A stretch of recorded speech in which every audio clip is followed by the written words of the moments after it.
looking at a tentative song list, and I'm like, okay, we need to reorder this, we need to eliminate that, we need to take that out, we need to add this in.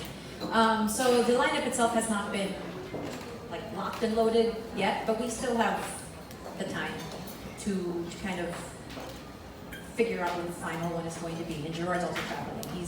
He headed to Denmark. He's doing, I think, recordings over there. So yeah, so if I'm not busy flitting away, it's his turn, which frustrates our mom a lot because, hey, when are you gonna do this? You're both not home. But I think definitely we're doing a lot of music that is familiar to audiences that are familiar with what we do. So I think it'll just be a good showcase for the vocal talent that will be on stage. So once we've cemented everything, then it's easy to talk about. But there's between dress rehearsal and the first night, even things could change then. It's going to be more of the musical theater. It's kind of, I think, an even mix of everything. Thank you. Next question, please. Please raise your hand and Unless food coma hit you. it's the steak. Okay, while you guys are thinking about your next question, I have a question from Facebook. Yeah? Okay, yes. Who or what inspired you to get into musical theater?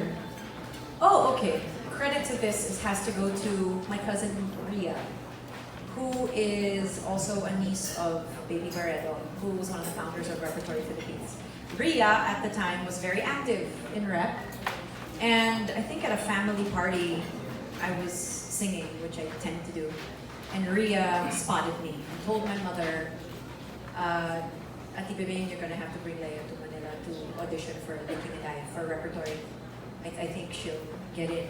So it was a family connection that started this whole thing that seems to be continuing. I went, I auditioned, very loudly sang, and didn't show any fear when Tita Bibot was in front of me. So I guess not being intimidated by Zenaida Amador was my way in. Maybe that was part of it.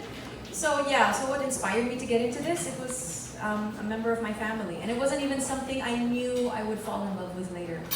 That would happen later. Yeah. There's this history from that day. Your cousin spoke to you about it. The rest is history now. Next question, please. A question.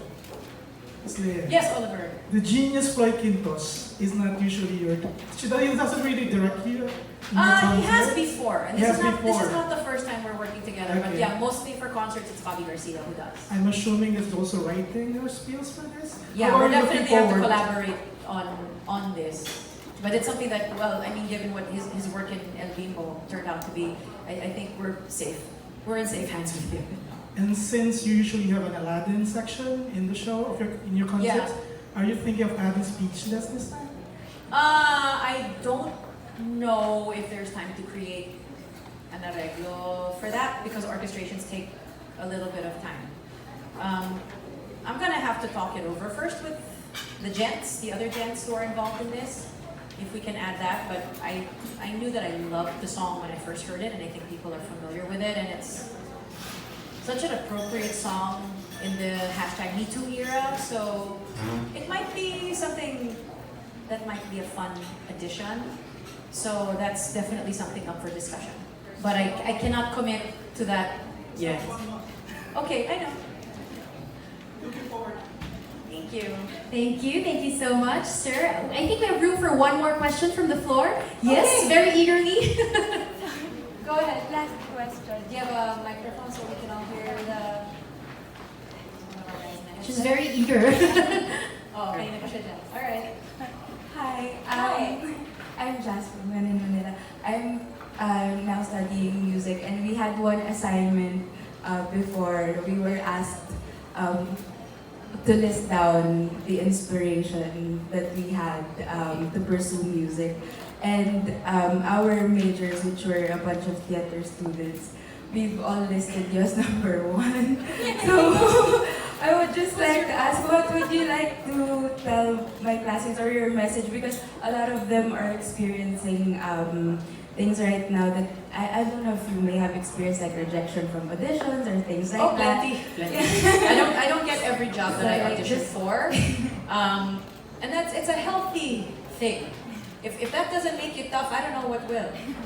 But let me tell you a story. A couple of good friends of mine in college, their son is now pursuing theater. But there's some performing track, but also the playwriting track, and he and I just had a conversation about a play that he's currently developing and writing. And this is a college student in the States. And his ideas were things that I'm like, oh my God, I can totally ride on everything that you're giving me. But when he was 14 years old and we saw each other in New York, now he's about 18, 19. So 5 years ago we were in New York, all of us. Him, his younger brother, and his parents. And he expressed an interest in doing theater. And he had to remind me of this conversation. He's like, and I asked him, why do you want to do this? And he said, well, because I love it. And I'm like, well, what if it doesn't love you back?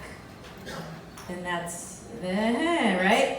So, doing this is one of the toughest things. This is one of the toughest performing art forms. You have to want to do this more than you want to make love to your partner. I'm not even joking. You guys think I'm kidding. But it has to be something that you want. It has to be a basic necessity like oxygen and water and food. It cannot be, wala lang kasi gusto ko lang. It's not enough motivation to do theater, whether straight theater or musical theater. You have to read this. It has to be a desire that exceeds every reptilian desire you have. It has to exceed that. You have to really desire it from the innermost parts of your soul. And I sound like I'm speaking in hyperbole, but theater doesn't always love people back. It's one of those things that's just so gosh darn hard, even for people that have a gazillion Tony Awards in their living room. It's hard, and it's heartbreaking, and it can be vicious and fickle, and it's not always kind.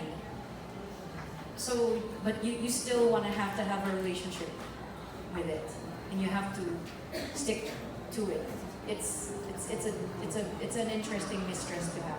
I couldn't agree more, because here in Resorts World, I've been working closely with our theater guys in Bimbo and our previous musicals, and I always see them from script reading to rehearsals to the last show day, and the level of dedication and passion of kind of people, I cannot even explain. It's a lot of hard work, and it's something I try to instill in my team on The Voice also, that yes, you're on my team, your expectation is this. I cannot promise you a win. That's just stupid. I'm not gonna promise you that you're gonna be like the next winner of The Voice Kids or The Voice of the Philippines or The Voice Teens. I can't do that. I can give you the tools with which you can navigate this. I will teach you about professionalism. I will teach you about discipline. I will teach you about the demand of all these things of yourself. Before anybody else demands that of you, you have to ask that of yourself. So I find out that one of my kids on The Voice Teens is nominated for 2 Awit Awards, and I'm like over the moon, and I'm just, what? So I've had a very exciting couple of days since I came home. So it's been a really, really nice couple of days finding out and nominations, and a lot of the kids from The Voice, I think JK, Labajo, and Darren Espato, even Ella Nympha, I think they all have nominations. They so blossomed into. I know. So it's just been quite the ride for all of these young people, and it makes us all feel very proud. Did we answer your question? Yes? Are we live on Facebook as your teacher watching? You're gonna get straight A's, all of you and your classmates. So we're feeling generous. We are going to accommodate just one more last question. Yes. Wait. Oh, sorry. LEA. My apologies. Yes, po. I think bagay sa'yo yung title talaga ng show because you sing, for me, everything so perfectly. Thank you. But in all of the concerts you've done, have there been times when it was more important for you to take risks than be an excellent artist? And are there times when you recognize your limitations? Okay, let me try and answer the second one first, because There was a time, I think especially in my 20s and 30s, where I thought that I had a cap on my voice and on my range. And then I tried something else, and then I realized, oh, kaya ko pala yun. So there was a switch that kind of clicked in my brain where, and it worried my mom because for one concert, for like the 40th anniversary one, I sang in soprano, which is something I normally don't do. And I think she ended up praying, I don't know how many rosaries and lit so many candles just to make sure that it came out right. And I think that's a risk to take. A risk for me because it's not something I've ever really done in public before. So it's a performer risk. And two, no one's ever heard me really sing like that. I mean, yeah, I did My Fair Lady, but this is kind of a little different. And this was something that I had not really done to that extent. So I wasn't sure how the audience was going to receive it. Especially an audience here that's accustomed to me singing in a very particular way. And I think it got noticed pretty well. I think people were happy with the performance, and so it's like, okay, that was a risk that was worth taking. Never mind kung maglalabas-litin na ako ng konti with that, and doing something that I knew was going to be challenging and difficult. And over the course of the UK tour, I've been singing more things that have kind of been challenging my range, like the upper register. And it seems that my voice hasn't kind of started to like dive down. Because normally the older you get, it kind of starts to get lower.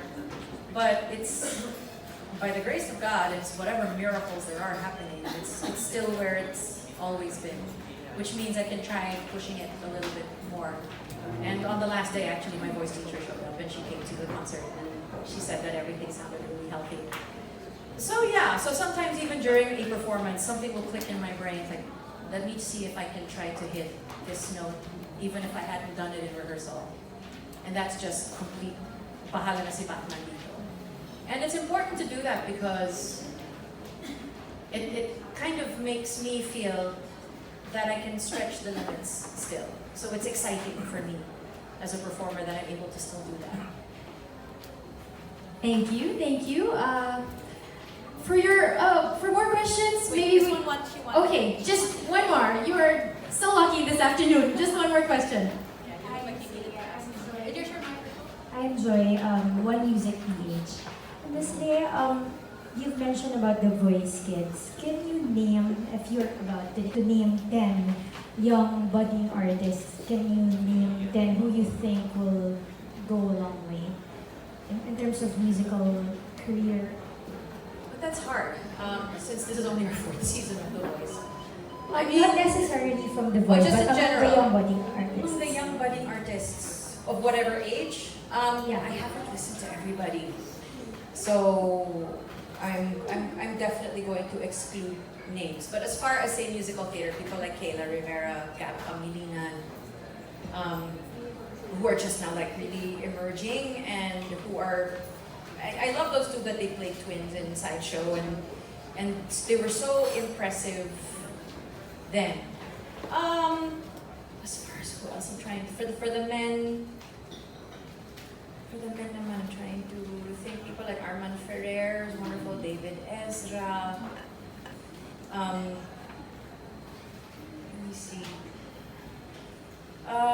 This one's not an up-and-comer because he's already abroad. Joaquin Valdez, who was Harry Wormwood in Matilda, and now he's doing The King and I think he's in Japan now, and I don't know what the future holds for him, but I mean, it looks incredibly promising for his career outside of the Philippines.